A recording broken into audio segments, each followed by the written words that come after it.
There are all of these reports from multiple sources, some on the record, some off the record, some on background over the course of the last 24 hours that Donald Trump is unhappy, angry, upset, whether those are true. Let's listen to what the White House press secretary had to say this morning. My question to you, Kayleigh, is how angry was the president that there was just a sea of blue empty chairs? The president was not angry at all. The president was quite energized. Kayleigh, you're saying he was not furious? Because we've known Donald Trump. He was on this show every Monday for years. That guy who used to be on our show would have been furious that something went haywire. In my interactions with the president after the rally on Marine One with him, I checked in with him on Air Force One, and he was in very good spirits. Spoke with him again about the rally yesterday, and it got rave reviews.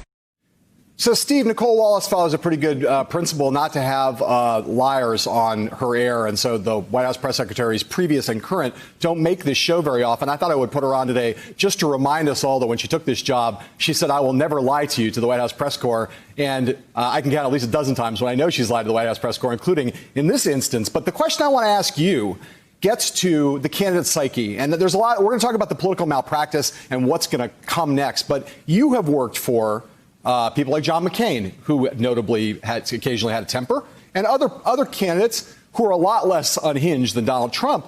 Just from the basis of your experience working for candidates, imagine what Donald Trump, what's going on inside Trump's head right now after suffering what he suffered on Saturday night and the mistakes that obviously led to it on the behalf of the people he pays rather a lot of money.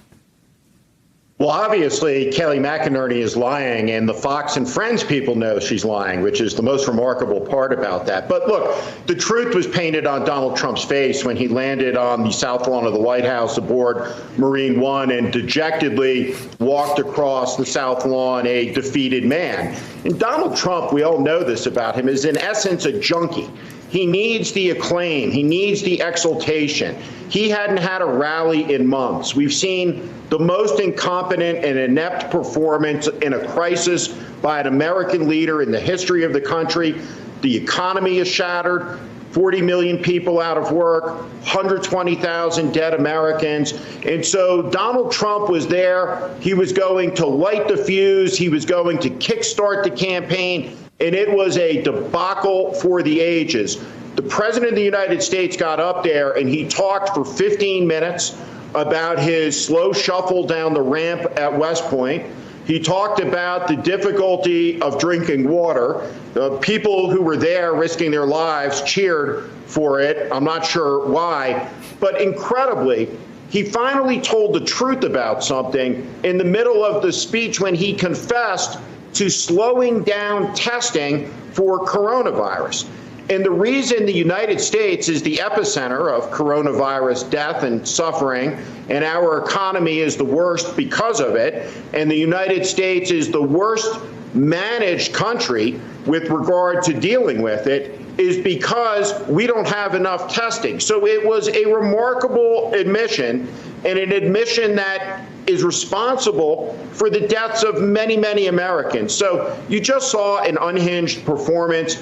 I think at the 4-year mark, the American people are taking Donald Trump's final measure, and they're repudiating him. They're rejecting him.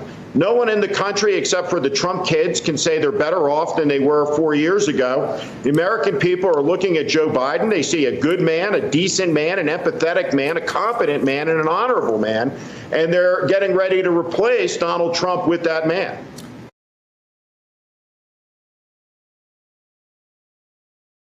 Hey there, I'm Chris Hayes from MSNBC. Thanks for watching MSNBC on YouTube. If you want to keep up to date with the videos we're putting out, you can click subscribe just below me or click over on this list to see lots of other great videos.